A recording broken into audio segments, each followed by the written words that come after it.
Be smart, dummy, dummy, be smart. He said that fool, you weren't cool. He took a book to your school. Be smart, dummy, dummy, be smart. Don't get shocked if you get mocked. It's what you find when you use your mind. Don't you sweat it, look 'em in the eye. Don't regret it, hold your head high. Be smart, dummy, dummy, be smart. Try to show some tenderness, even when they're playing chess. You think it's dumb to be smart? But that's the way you make art, so be smart, dummy, dummy, be smart. Hi, I'm James Ead. Welcome to Change Your Mind. I live in the divided states of America, and we're divided. And how do we become united again? And united does not mean uniform. We don't have to look alike, act alike, dress alike, think alike. But we try to change each other's minds so often, and we never seem to think about changing our own minds. And so I don't think we're taught how to. And this show is dedicated to having my mind changed by various guests that come on the show. And today we're going to talk a little bit about creativity, and from there, who knows where we're going to go. But I've invited Ali Rice to come on. And hi, Ali. Hello. Thank you so much for joining the show. It's great to see you again. I haven't seen you in a while. Good to see you too. Rice Design. I'm just looking at this. Okay, so it's Ali Rice, FRSA BAHONS. What? Can you explain that to me before we get started?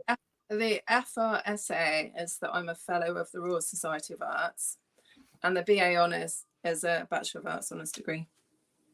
And Rice Design is my first baby. So essentially, once I graduated, I spent 12 months trying to get work, and then I set up my own business, and I was supported by the Prince's Trust, who is now King Charles. So yeah. Well. And it's been going for 34 years. Congratulations. Yeah. I did not know that about you. I'm overwhelmed and impressed. The Royal Society, it sounds to me like you have to get dressed up to go meet somebody, or to have a party. Or the Royal Society now is open to anyone that's got creativity at their heart that are making a positive impact. So it's quite diverse. Essentially, it was much more, originally I think it was much more based on kind of arts businesses or creativity, but now it's anyone that's applying creativity to solve problems, I think, so that it's much more diverse than it used to be. I see. Thank you for explaining that to me. But you brought up the word creativity, and one of the things that I talk about on various shows is that I don't think our educational system is set up to enhance people's creativity. I think it's set up more to enhance their conformity so that they can be similar in their outlooks, similar in their approaches to problem solving. And I think that there are various things that we could do better in terms of developing people's creativity. What do you think about that, especially with the younger people? Yeah, well, interestingly that Jason and I, my husband and I, used to work together. We ran projects in a national campaign called Creative Partnerships, and it was essentially directed at re-engaging children in primary schools, so under 10 and 11-year-olds and under, that were getting disengaged.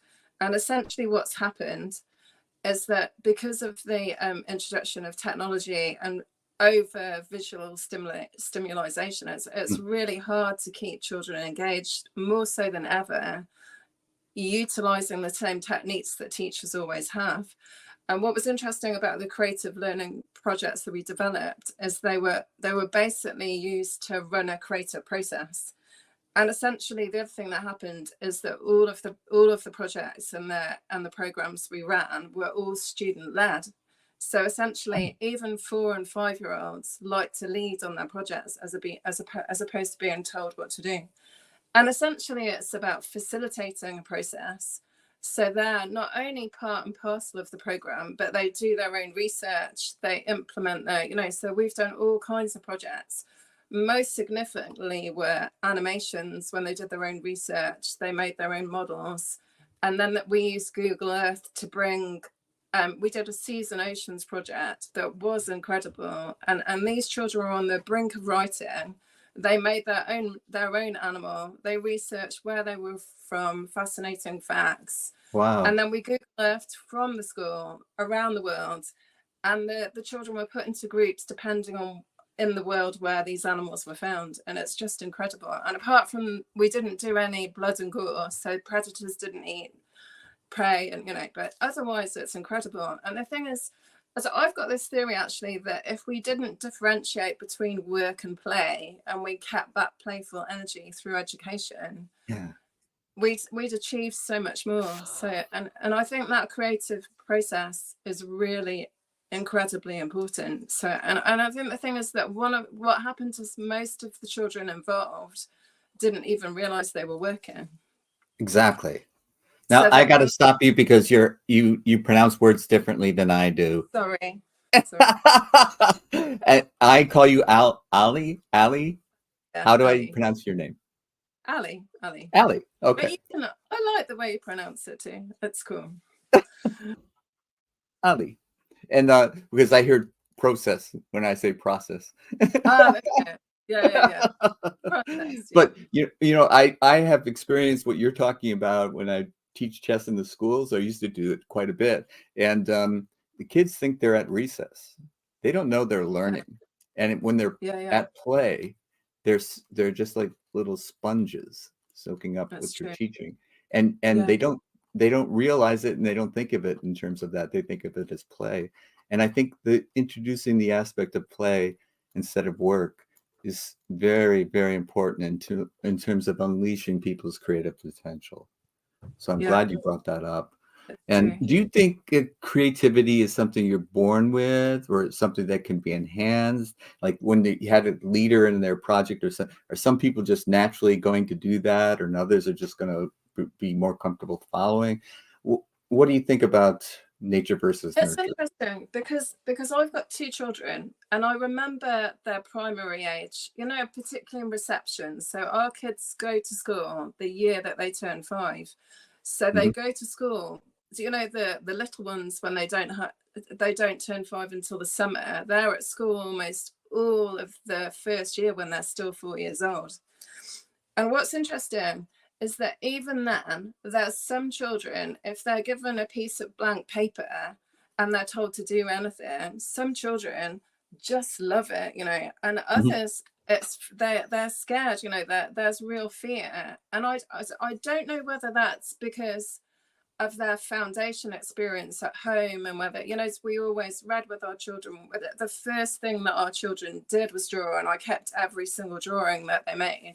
So I don't know whether it's that, or whether there's kind of innately some people don't necessarily feel confident in a creative way. So because I think the thing I love about creativity most is you make something from nothing, so it's and you don't need anything but it's either your imagination or a pen and pencil, or if it's me, you don't need very much to enable that creativity to happen. And it can be massively impacting, just a really small sketch, so I think and I think that what's interesting about animation or little images, that it's universal, so you don't need language to understand it. So I think there's a fundamental, and if you look at cultures, there's similar images and certain symbols that are universally have come through culturally, thousands of years ago, that there are images that that like the sun, or there's kind of images that if they're not the same, they're very similar, they're architectural, typical, yes. And dragons, and that kind of all those things, that all the things that we experience as in the human condition, everyone's trying to make sense of wherever they are in the world. Yeah, and you made a good point about you don't know about their foundation, because I think a lot of it can happen so early in life that depending on your environment, you can be encouraged to be creative, or it can be suppressed. And so that's where I think, like, when we get into our classrooms and it's very structured, and that can be very suppressing rather than allowing for this creativity to take place. But so the nature nurture type of thing, that you can see that nurture plays a role very early in life. And if you're Yeah, allowed to be creative, I think most people have untapped potential because they've absolutely. been suppressed. Yeah, You I know? agree. That's So in all kinds of things. Yeah, yeah, so like the type of programs that you were describing earlier are the types of programs that tap into that potential. And what I'll just talk about my experience a little bit. When I came upon someone who was afraid to demonstrate their knowledge in chess or something like that, I had different techniques of trying to bring out their potential. One was asking direct questions, like open questions, they would kind of shut down, but a direct question, and then they would be able to answer it. And then as they became more and more confident that they were answering the questions, then they became more and more confident in general about the activity that we were doing. So yeah, I think there's different teaching methods that can be, if they're not universal, they don't apply to everybody, but if they can be tailored to the individual, then they can be yeah, more successful in tapping into the innate creativity that I think you and I both agree is there. yeah, definitely. And so And how do we teach teachers to tap into that potential? I guess that's not really the why I have you on, but it was just occurred to me as a question. I think what's interesting though is teachers, because there's a really cool woman that I know that's an entrepreneur, because I won Social Entrepreneur of 2013, and I was selected by Roger James Hamilton, who's a futurist that was chair of the Green School in Bali, and he was based in Bali. And what was interesting, I know it sounds really weird, but what happened is I also was in another entrepreneurs competition 12 months before. And one of the guys, and it was a global competition as well with World Merit, which is an organization that takes students and young people and gives them opportunities to, if you want to go and work with elephants in India, or you want to go and au pair in China, basically this organization was behind it. But the winner got the opportunity to go around the world and meet world leaders. And I was one of the founding ambassadors. But what happened is one of the African guys introduced me to Roger Hamilton through this wealth dynamics, and it was a profiling thing. So essentially, on this profile, there's all kinds of things that you can be, but at the top is a creator. And obviously, as an artist and designer and facilitator, I kind of knew that I was going to be a creator. And essentially, but to cut a long story short, I watched his first video and I was hooked. So I watched all kinds of videos. I set up my own social enterprise, and within a week, I think on LinkedIn, there was a woman that was basically saying that there were tickets to go to an event in Manchester for social enterprises. This was within a week. This is how things work when you suddenly realize you're on the right path. So within a week, I'd applied to get a ticket to this event. And on the Friday, I went up to Manchester, and standing at the door was Roger Hamilton. And within a year, I'd won the Social Entrepreneur of 2013, which was really on the back of the projects that I've been doing, because our projects were so pioneering and they'd got awards. One of the projects called Flow was awarded at the Natural History Museum and played at the Natural History Museum. And so all of a sudden, when things are really on point and you're so aligned, that there's one thing after the other. And he's continued to be an incredible influence on me, and so has the network that I've found, particularly through 2020. So yeah, That's fascinating, and also it's consistent with my experience. I call it walking my path, and yeah, it doesn't matter if I'm walking my path, if other people are walking theirs, and they're jeering at me that I'm on the wrong path. If I know, the universe will reflect back to me whether or not I'm on the right path, because like these yeah, things just happen. Like you're just they describing, do. there was Hamilton, and that type of thing reinforces you that you're on your right path. Yeah, yeah. And And the so, other thing, incidentally, as well, when I had one stop on the train station before I got to Manchester, and bizarrely, I drew this image that was in a circle in the station. And when I got to, I don't know why I did it, but when I got to it, the image was the same image that he used to talk about the wealth dynamics, and it was actually an iron on the on the station. They had this kind of pavilion kind of, but it was within the architecture. It was really bizarre. And do you get freaked out by that, or do you get inspired by that? No, I'm kind of used to it, because that's what I think that natural intuition and that kind of creative space is kind of the same thing. So I think, in 2020, one of the things that didn't happen with us generally as a family is that what happened, the uncertainty didn't make us scared, but because that's our happy place. I think routine kind of makes an artist scared, but not knowing what's going to happen isn't, that's when things are exciting, I would say. So yeah. The biggest fear I had was boredom. Yeah. Like you said, I did lots of training. So yeah, I got trained by Roger Hamilton's right-hand lady, and I realized how intuitive an artist I was through the training. So it was really mind-blowing, and yeah, it was incredible. Yeah. And so when you were talking about, like, the chaos or uncertainty, not being afraid of that, that's music to my ears, because I think that's when you're the most creative. And for me, it was when things were, so obvious, what I'm supposed to say is obvious. And I get so bored so easily. Now, these are character defects of mine that I'm telling you about, but I think that it's generalized to artists, in particular, because, that's where they there's a stereotype that they're not socially gifted, let's say. Yeah. That they isolate, or that they associate only with like-minded souls. And part of that, I think, small talk kind of bores me. And yeah, I would really like to get into a conversation that's deeper than, isn't the weather cold, or something like that. Yeah. And so I think one of the things that I've been working on is to have patience in that type of conversation, to be more patient, because who knows how it'll go? Who knows where it will develop?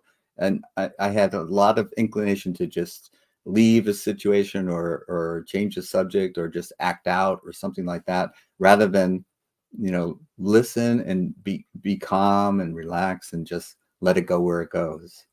And have you ever struggled with anything like that yourself, or is this more a Jim thing? Because interestingly, that I'm a twin. So when I was growing up, I was quite introverted, and my sister was quite extrovert. And essentially, I was kind of the quiet, smiley one. And she was, we used to be at both ends of a pram. And when people used to come and say hello to us, I used to be really smiley, and she used to scowl at everybody. But I think one of the things that happens if you're quiet is that you observe more. And I think as an artist, the secret to be able to draw and to, to kind of work out how to put things together is to observe and see things, so I think that kind of natural observation. So I think Wordsworth is one of my favorite poets, actually, and he always says that everybody's got the ability, because nature is really important to me. Everyone's got the ability to respond to nature, but lots of people kind of let it go. And so what's really interesting is, since my training in 2020, I know that I can quantum download, so I can meditate and then I just write poetry. And what's bizarre is the poetry comes out just like, it's just fluidly. It's amazing. So yeah, I'm going to write that down. Quantum download, because I talk with my spiritual advisor about downloads all the time, and I haven't added the word quantum to it, but it's so precise, because it's a little packet of information that is really packed with it. Really packed tightly. And then you can express it. Is that we used to do the flow writing with the training that I did with Catherine. And then what you do, through whatever you write, you choose 3 words and you put it on another piece of paper. And then bizarrely, images come to illustrate the 3 words that you've So it's really bizarre. So even the illustrations I did were intuitively drawn. They weren't things that I preconceived. It was really crazy, but really crazy good, not crazy Yeah, bad. right. And Yeah. it's fascinating to hear you describe it, because many people can do but not articulate. And you're Yeah. doing both for me right now, and helping me to Mm. understand the creative process that you undergo, and how the observation is so critical to it. Because I think that's one thing that I spend too much time in my own mind and not enough looking. But I have this ability to connect, and I don't know Yeah. where that's innate, and it was never trained on it. But and that includes crows, trees. It includes all sorts of things that most people around me would think is kind of nutty, but Yeah. you know, I do it, and I know it's real because again, the universe reflects back to me, and Yeah. the crows will call to me when I'm out for a walk, and if they get squawky, I'll tell them to be quiet, and if they're quiet, I give them some treats. And so Oh, that's now we have this little communication going on. But I also think that one of the ways I can center myself every morning, I'm able to center myself by connecting to something beyond me. And yeah. whatever that is, connecting to it gives me that quantum download that you were talking about. And I don't Yeah. know, I didn't have that phraseology. I wasn't able to articulate it in that way. But then it's a feeling of empowerment also, to be able to Yeah. do it, and a little bit of confidence. Do you feel that as well when you're in the flow, Yeah. you're doing? Yeah. Because I think one of the things that is quite strange about me actually is I got scared of my own creative power. So essentially, which sounds a bit weird, but I think the thing is it is incredibly powerful. And Yeah. if you look at everybody, we actually create our own reality, and we make our own choices, and they determine, so it's kind of, so it does really matter, what choices we make, how we treat people, as even the power of our words and the words that we use, that they've got power, like a spell. Those words, good or bad, have power over people, and they can, it's bad words. If you're a teacher and you say something awful to a student, that could completely ruin their self-confidence and their self-esteem for, forever, or that you could make or break a subject depending on how you behave in your position as a teacher. So, so it's massively powerful. So I think that, our powers, I don't think people realize how incredibly powerful we all are. And I think the society we're in is kind of devised for us to realize, to try and persuade us that we don't have power. I But agree. we do. And health wise, I honestly believe that the body's got natural healing power, and that we don't, that the pharmaceutical industry, and that's, I think there's a whole bunch of other stuff that that's unnecessary, that that everyone thinks is okay. So we're better to not go to an alternative practitioner, but to take meds, or and that wouldn't be my choice. Yeah. So yeah. And the fear of your own power is very, very interesting topic. I could talk about that for an hour easily. But the idea for me now with the people that I work with is empowerment, because the people that I work with either have been victimized, in which case they are in fear. And I don't know about you, but for me, fear and shame are the lowest vibrations, and I've never made good decisions based on either one of them. And I think that there is a vibration that is, and being around it, you don't have to be exactly in tune with it, but being close to it, it allows you to be calm, cool, relaxed, make good decisions, have good discernment. And if you're too high or too low, then your life gets messy.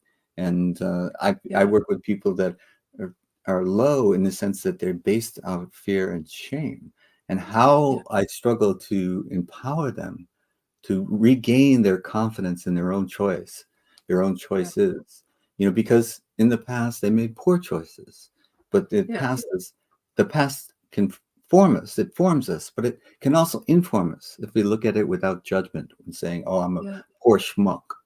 because you just say, okay, I can make new choices today. I can Yeah, choose to behave differently. And yeah, so, I work on this with people complimenting me. I was told that I didn't accept a compliment well, so I worked on it. So now I just say thank you when someone compliments me. And it's yeah, so easy, but it was a tool that I did not have, and now I do. And yeah, I think there's a lot of that, especially in reinforcing young people or people that have struggled in the past and are have their confidence shot for one reason or another. yeah, And we tend to incarcerate, institutionalize, or sometimes, just shun them, and yeah. rather than embrace them because they still have all of that potential locked inside of them. And how can we Exactly. free them so that they can Yeah, be, just in the capitalist terms, productive members of society again? And in my yeah, thinking, healthy human beings living a life of quiet dignity, which is all yeah, most of us really want. So, yeah, but the tapping into someone's potential because you often have had it beaten out of them one way or yeah. another through our school systems, our educational systems, a poor teacher, chastising a child, you know, there's lots of different ways that our environment can suppress this creativity. And how do we go about encouraging it? You have your programs. Um, Yeah. you know, I do it through writing and I try to reach people that way, but I'm not always sure how many people or how effectively I don't have that immediate feedback. So how do you get Yeah. immediate feedback as an artist? Because one of the things that I do is I run drawing programs. Mm, So, and I run, because one of the things I think, because what's interesting is, as I was brought up by a mum that was a teacher, and she went on to be a head teacher and an Ofsted inspector, and for her, education was everything. hmm So, and what's really interesting is that when I started working in schools, I was actually going in trying to compensate for the problems that were within the education system, because so many children were becoming disengaged. Yes. And it was because the education system didn't need reforming, it needed transforming so that it catered for individual children as in a personalized way, so that and I think the problem is that at the moment over in England, sometimes classes, the children go to an outstanding secondary school, and the classes are, as there's 32 pupils in a class, and it's really hard to individualize learning, and and and It's do that, it's really so, hard. and I Yeah. think primary schools, I would say, it's easier to connect on a different level because they don't have as much pressure to get through all the stuff, to get through the exams, if you see what I mean. Right. So, but I Sure. just think that if you actually utilized, because one of the things that we did is that, what's interesting, because I've also had meetings with David Putnam's one of our supporters as well. And one of the things that happened is in England, every school in the UK has a whiteboard, but they never train the teachers to use them. And essentially, the whiteboards have incredible capacity to enable them to make creative processes through all of Yeah. their, all the topics they cover, Yeah. a possibility. So they could do short films, they could do animations, but essentially, Or even most just teachers, draw. Yeah. yeah, or draw it. But I think that they don't necessarily have the technical, a lot of the teachers Oh, didn't have sure. the technical ability. And ironically, the children probably have more technical, Mhm. ability than the.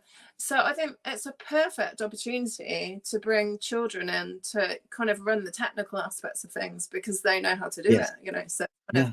because we need the bridge, we need a bridge between the generations. So there is like common ground, and we can learn from each other. And I think learning is a two-way process. It's not a one-way. And I learn more from my own children and that as I learn more from them than I do from anyone. So it's kind of, and it's fascinating. You rediscover things that you either kind of gave up on, or, you know, when you become a parent, that you know, you get to revisit things and see things in a completely different light, you know, the second time around. So It's a little and for me, do-over.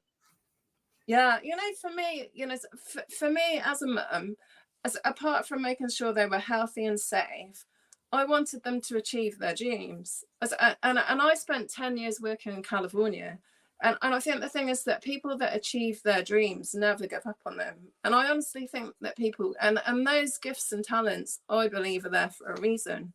So, you know, so the fact that my son's gone to film school now, and my daughter got to go to Blackpool and got in the finals when she was only 10 or 11, when she was a dancer, that's massive, you know. So so I think the thing is, and they've achieved dreams when they were little, and they continue to aspire to do other things. So, you know, and that's once you've summited one mountain, then there's another, you know, kind of naturally you progress, don't you? But I don't think there's anything better than seeing somebody achieve what they've worked for, and, you know, what they're kind of predestined to do.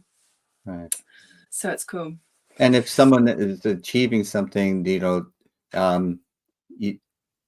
the response that I'm working on for myself is not to be envious, but to be happy for them. Oh, me too. I don't think there's anything better. My nephews, you know, my eldest nephew got to Oxford, and is just about to finish, and he's incredibly gifted and talented, and you know, and he's always strived to get 100% in it. And he got an interview at Cambridge, but wasn't offered a place, and not being offered a place was his first failure. And, you know, that's crazy, isn't it? And he's such a gifted musician. Honestly, he's incredible, and he'll go far. And my other nephew's training to be a doctor, and is at Liverpool University, and he's in his 4th year. And that's not a fun. I wouldn't like to do that. And he works so hard already, you know, and is not even qualified. But that's not an easy thing to. That's not an easy route to take. But he'll be amazing. So yeah, I just think. This generation just inspire me, you know. I think they're just incredible. You know, the young people that I see give me huge hope for the future. You know what we say in my society in the United States right now? We think they're a generation of slackers. I hear that all the time. Really? Oh no! Do you hear that in England? Or no? So, but I think that it depends which young people you're surrounded by, because obviously, I mean, I see. Like you're describing, like my nieces and nephews, my best friends, daughters and son are fantastic. You know, they're doing great, and I never saw any of this slacker mentality. But it seems to be, and you know, we always boil things down to the lowest common denominator in the United States. We always try to say, you know, it's worse than it is. But I think there's something self-protective about my generation looking down at another generation. Well, I achieved this. Well, things are a lot more expensive now. You know, it's not so easy to buy a house today than it was when I started. Exactly. I think one of the things that happens there is the education system has massive gaps, and it lets young people down. And the other thing that happens is, I truly believe that, you know, the foundation stone that children have before they even get to school, the difference between children that can read and, you know, have started trying to write, those that haven't been given any, you know. We worked in a school, because prior to this government coming in, the Labour government was in, and they built loads of new schools. And one of the schools we worked in on one of the projects we did was a brand new school in an area which is called Telford. So it's in the kind of further north than we are. We're in the Cotswolds, so we're in the southwest. And basically what happened, almost Wales.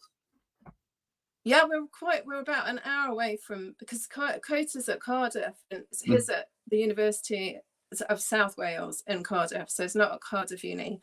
But basically what happened with the school is they built the school in an area that was really deprived, and most of the children that live in this area are from single parent families that are all taking drugs.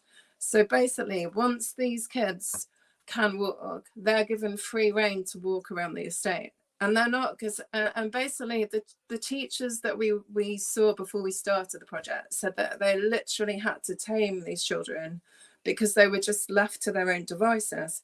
and they'd make headway during the week, during Monday to Friday, and then they go home, and then some of that kind of taming would unwind because, you know, and essentially, you know, so I think the thing is that lots of parents and their parents before have been let down by the education system, and there is kind of a deep rooted, you know, there's a massive social class divide here.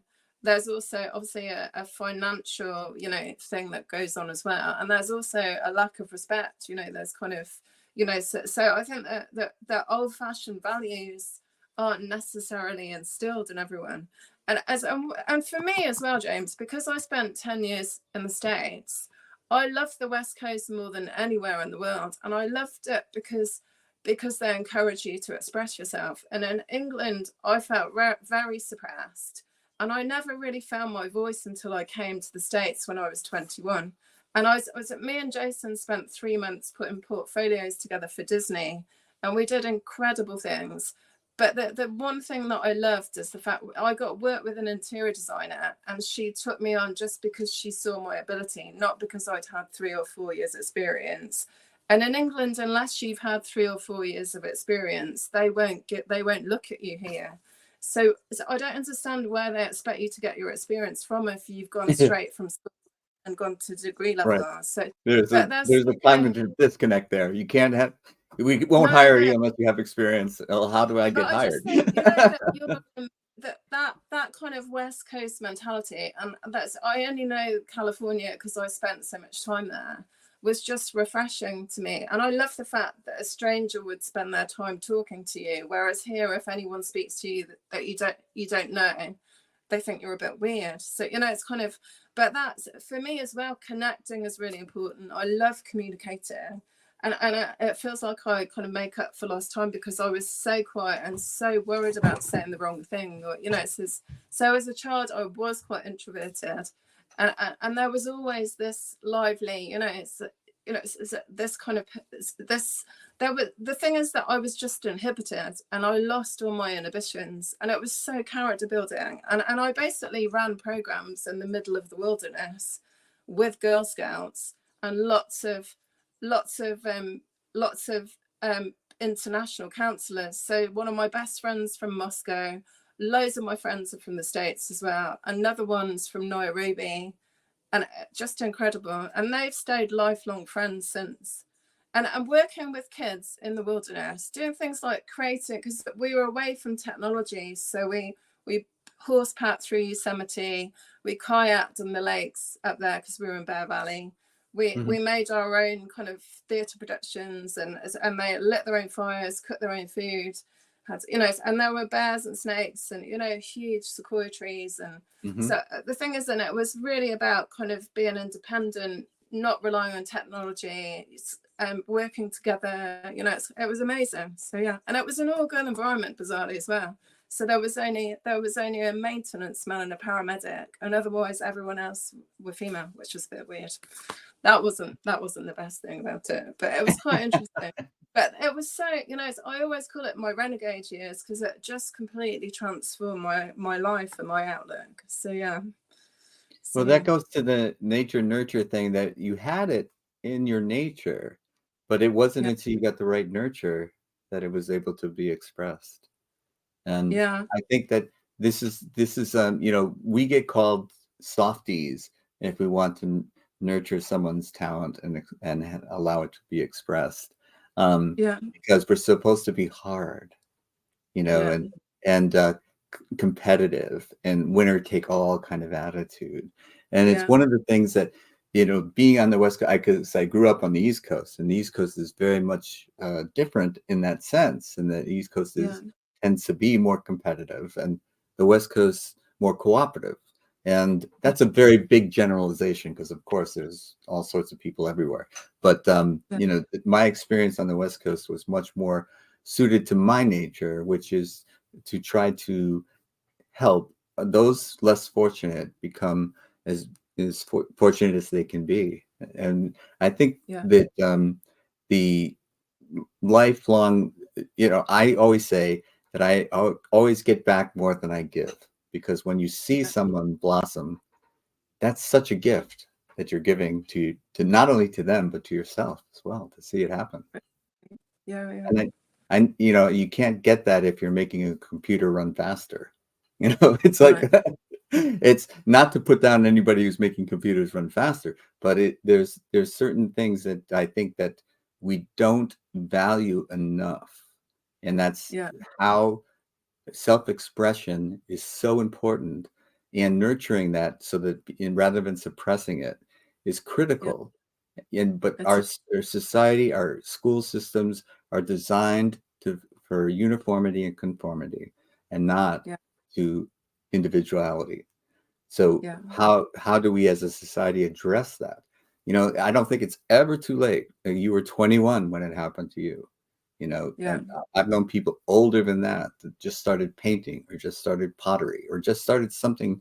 And one was on the guitar, and I thought, you know, you don't have the manual dexterity that you did when you were young. How could you? But it was the ability to express herself that meant a difference to her. And all of these Yeah. things, you know, we tell ourselves we can't, but in most cases we can. Yeah. And it's a Because I think question of it's will or yeah. applying yourself. Yeah. If you believe you can, and if you believe you can't, you know, Yes. it's like Yeah. the drawing class that I do.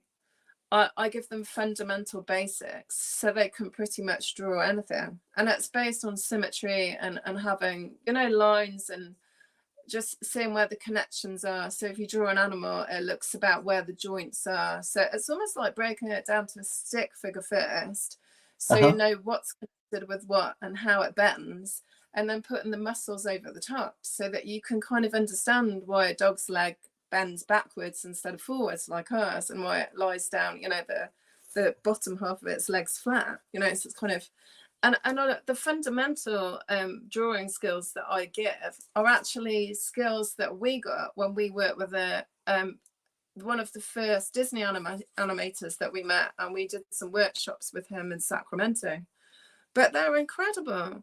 And I think, you know, sometimes the education system, particularly with creativity, don't want you to prescribe things with kids. But then you get to the stage like me, I learned to draw just naturally, but I only ever remember one art teacher that we had for a short time that showed us how to use a pencil to scale if we were doing life drawing. So otherwise I wasn't really shown that much, you know, specifically. I just kind of it just gradually, you know, because there is an argument to say, you know, the more you do something, the better you get. So I can't remember, my brother-in-law always says something about how if you do something a number of times, it becomes effortless. Do you know what that is? I don't know. Yeah. Anyway. No, I understand that concept, because, you know, you don't have to think about it again.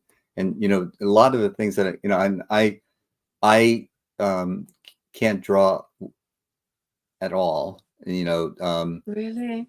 but I have attempted it and colored it in, and it's for amusement purposes. It serves. But, you know, and it's partly what you were saying earlier is I wasn't very good young at drawing in class and that kind of stuff. And so I just decided I couldn't do it.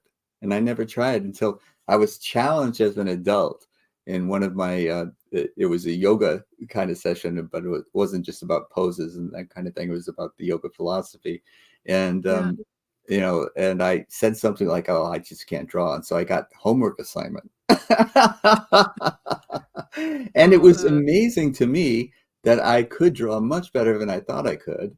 And it was more Yeah. fun than I thought it would be. And, Yeah. you know, it's just the self-stifling that I had done because I had this, you know, before my consciousness was fully formed, decided that I couldn't draw. So Yeah.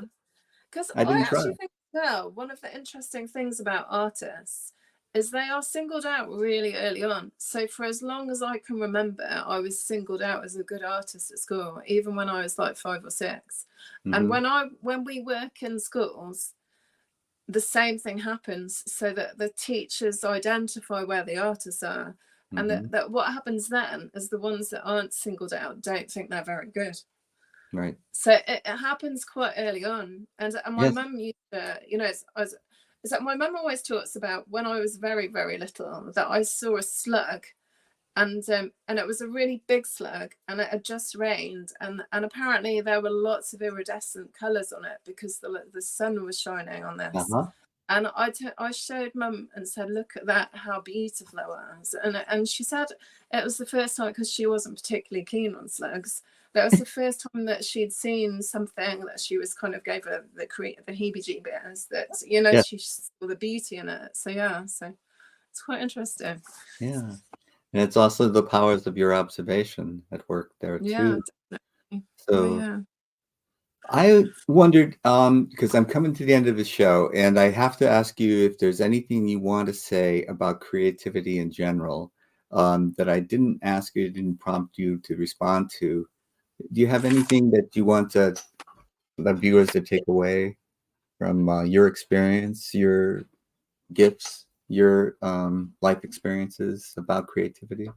Because one of the quotes that stuck with me in 2020, you know, Deepak Chopra, one of my favorite quotes that he said was that uncertainty was the most fertile ground for creativity.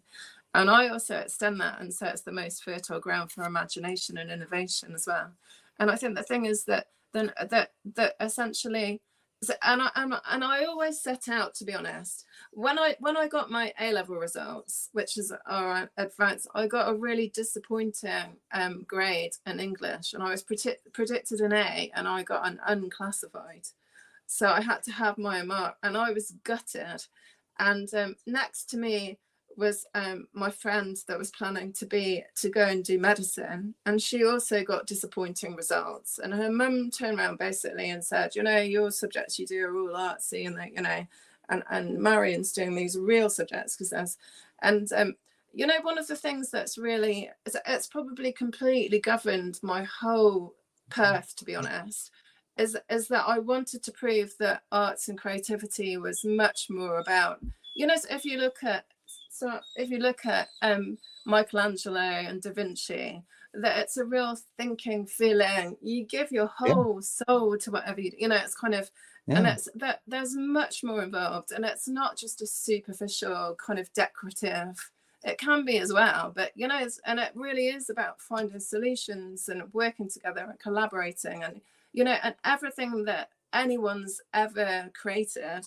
There's a thing that I found.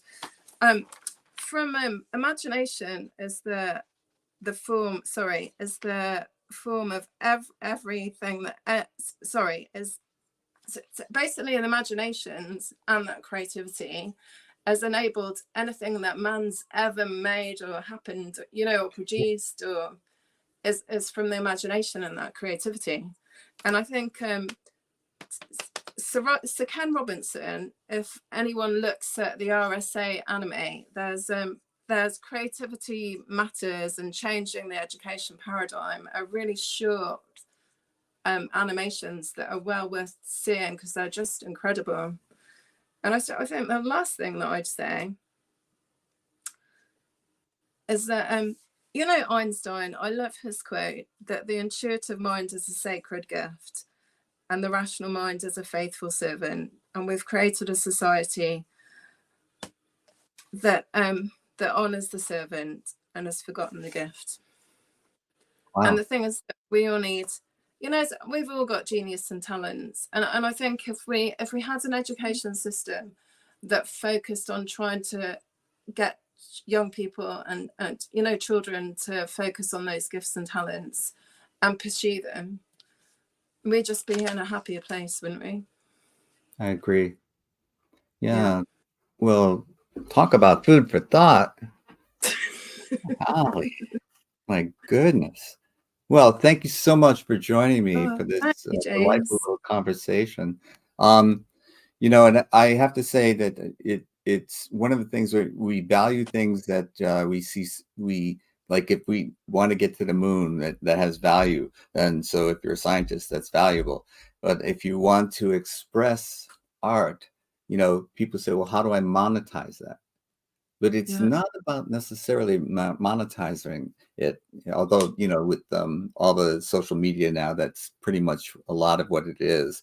But it's about the self-expression that others can relate to and they feel a connection. And that feeling of connection means that even if you're by yourself, you're never truly alone. And it stays with you. And it helps you if you're facing depression, if you have other types of issues that are going on, you know that someone has been through something that you have been through or felt something like you have feeling. You know, this is very helpful and there's no price that you can put on it. So encouraging the change of our educational systems to value more than the passing of exams in order to become eligible to go apply for a job that you can't get because you have no experience. Maybe we can change it around, maybe, if enough of us keep talking about it. But I appreciate you being here. And I'm going to take you backstage now. And you can hang around. We can talk later, or you can just go away. But I'm just going to wrap up the show. Okay, Ali? Cool. Thank you very much. Yeah. Okay. Ali Rice, good job. And I have to tell you a couple of things. One is that I'm going to change the scroll. Change Your Mind is scrolling across the bottom of your screen, but I'm going to change it to info@airu.tv. If you want to be on the show, if you have a topic that you want to talk about, if you think you can change my mind about something, just write to me there, and I'll respond, and we'll talk about whether or not it's a subject that others would be interested in. But one thing I want to leave with you is that there's no change without change within. And it's inside ourselves where we begin. It's not our brains. It's not our hearts. It's deep inside where it starts. And remember, every weekend is a new beginning. Thank you.